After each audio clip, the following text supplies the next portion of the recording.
Enzo Recto, kalaban ang katiwalian at kasinungalingan, kakampi sa katotohanan at kabutihan. Oh, mga kabunyog, mga kababayan. Itong si Villanueva, hindi mo na maintindihan, para na itong na hindi mo na maintindihan, hindi na alam kung anong sasabihin. Imagine niyo sa sa formal na sesyon ng Senado, nag-privilege speech siya kahapon.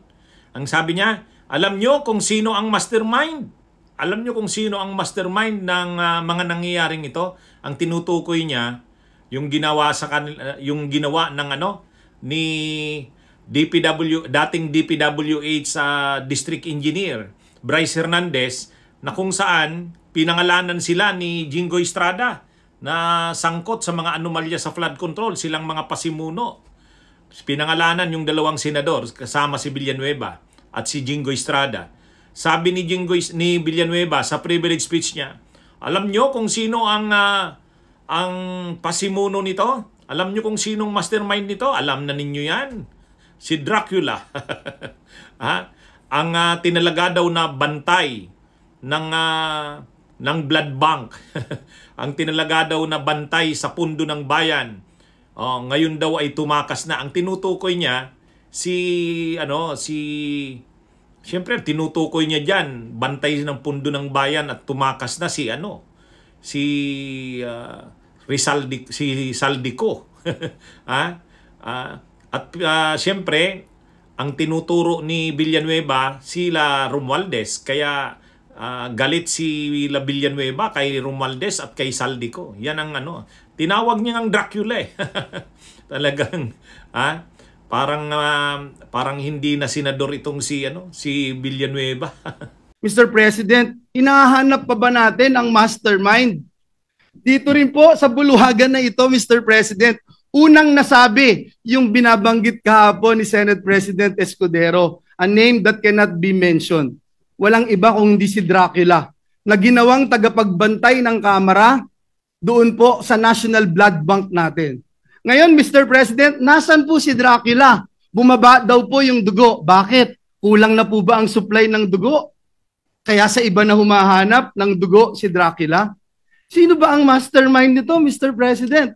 Hindi po ba ganito rin po yung ginawa sa atin 2 years ago nung nilabanan natin yung People's Initiative na may mga script na pinababasa at basa, scripted lahat. Kahit walang ebidensya, i-contempt mo. Kahit walang ebidensya, ipako mo sa krus. Mr. President, hindi po tayo natatakot sa mga ganitong uri ng demolition job. Handa rin po tayong madungisan ang ating pangalan, mainsulto o batikusin kung ito naman po ang magliligtas sa ating mga kababayan at tundok sa anlibaha. Mr. President, let me put this on record. Alam ko po kung bakit lumabas ang pangalan ko. Kahapon ho, Ginoong Pangulo, and Senator JV and Senator Chis would attest to this. May hawak po ako ng mga affidavits ng mga taga-DPWH sa Bulacan. Pinakita ko po sa kanila at sabi ko, i-bring up ko po doon sa committee ni Senator Marcoleta.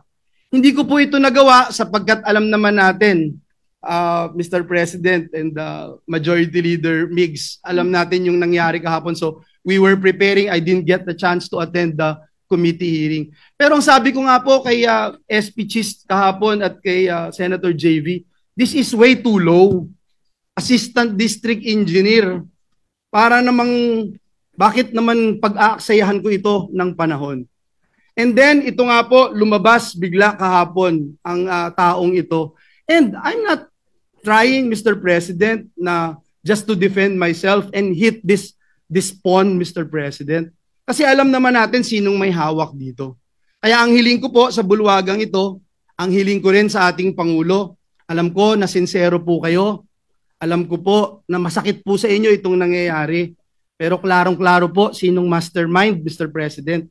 Klarong-klaro po kung nasaan na si Dracula. Kung bakit bumaba ang kanyang dugo. Kasi hindi na ho malaman kung saan tatago yung bilyon-bilyon o trilyon-trilyon sa lapi. Hindi na alam kung saan kaya bumaba po yung dugo. At mismo si Dracula sinasabi hindi naman niya gagawin ito kung walang basbas ng amo niya.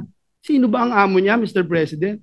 Sino ba ang naglagay sa kanya bilang tagapagbantay ng national budget? So yun lang po, Ginoong Pangulo, ang nais kong sabihin.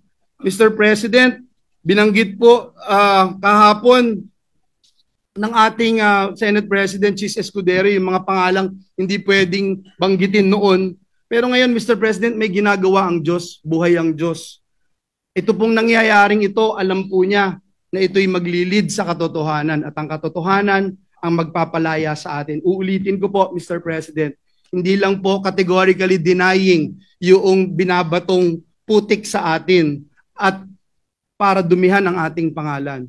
May resibo po tayo, madaling verifikahin, tayo po ay more than willing mag-undergo at sumali sa anumang investigasyon sapagkat wala po tayong tinatago. Ngunit ang hiling ko, Mr. President, atin pong alamin at siguruhin na may ebidensya yung ating mga sinasabing sangkot dito.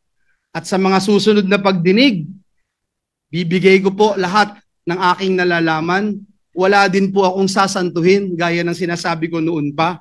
At Mr. President, I will never betray my principle. I will never, ever,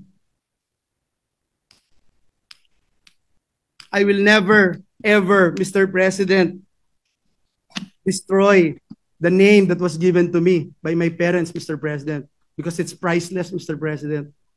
The Bible says a good name should be chosen than great riches. Pinalaki po ako ng magulang ko na naniniwala ako sa langit at impyerno. Pinalaki po ako ng magulang ko na naniniwala ako that when you die here on earth, you will face your Creator and immediately into judgment. Pinalaki po ako ng magulang ko na sa impyerno, wala pong graduation.